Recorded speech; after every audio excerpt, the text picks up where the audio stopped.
Representing Biltmore Construction, Bill Parker, Rick Parker, Bruce Schaefer, and Marcus Trobow. Please join me in thanking all of them for their contributions.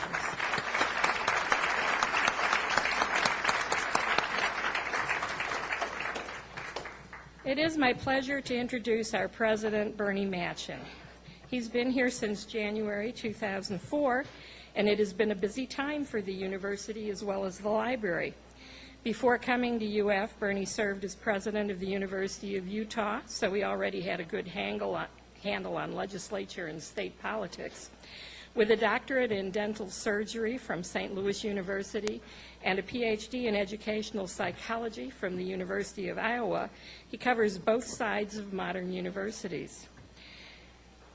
He served as a professor and associate dean at the University of North Carolina School of Dentistry, dean of the University of Michigan School of Dentistry, and later provost and vice president for academic affairs at Michigan. He is a diplomat of the American Board of Pediatric Dentistry and was president of the American Association of Dental Schools. With this extensive academic background, he undoubtedly has some well-informed opinions about university libraries.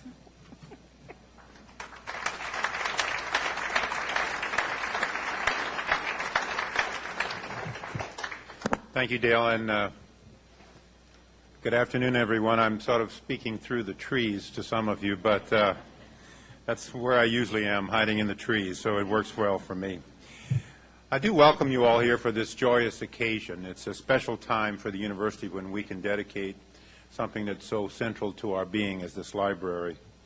I would like to say just for a moment how much we regret that Senator Smathers has passed on before this happened. Certainly one of our greatest alumni, someone who had a distinguished career in public service.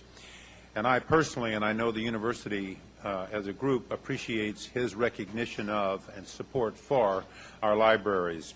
It's a significant commitment that he made, and it has made a big difference to us, and we miss his presence here today. I want to thank Dale for her introduction. I think many of you know that Dale is retiring at the end of this month after serving as library director for 22 years.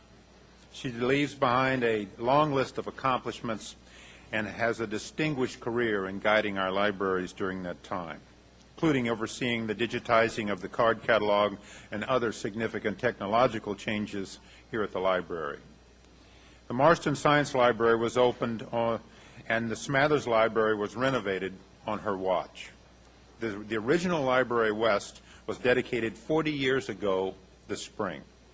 And until 2003, the building had never undergone any significant renovation. It took over 2 years, and what we're dedicating today is essentially a new Library West. Like all new or newly renovated buildings on the University of Florida campus, the new Library West is a green building. Among other green features, the library has high-efficiency fluorescent lighting, water-saving bathrooms, and is built with environmentally friendly materials. We have submitted this library for a LEED Silver rating, which, if approved, will classify it as the greenest building on our campus. The numbers tell part of the story about Library West's transformation. Gross square footage has been increased from 117,000 to 177,000. Total seating capacity from 465 to 1,400 seats. The number of shelving miles has increased from 18 miles to 32 miles.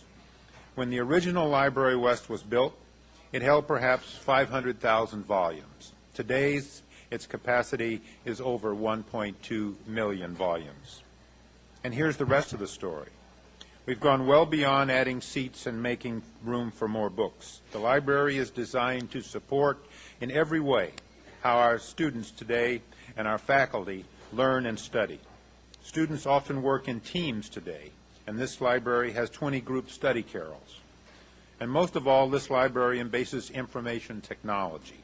Everything about this facility is designed to meet today's and hopefully tomorrow's technology demands.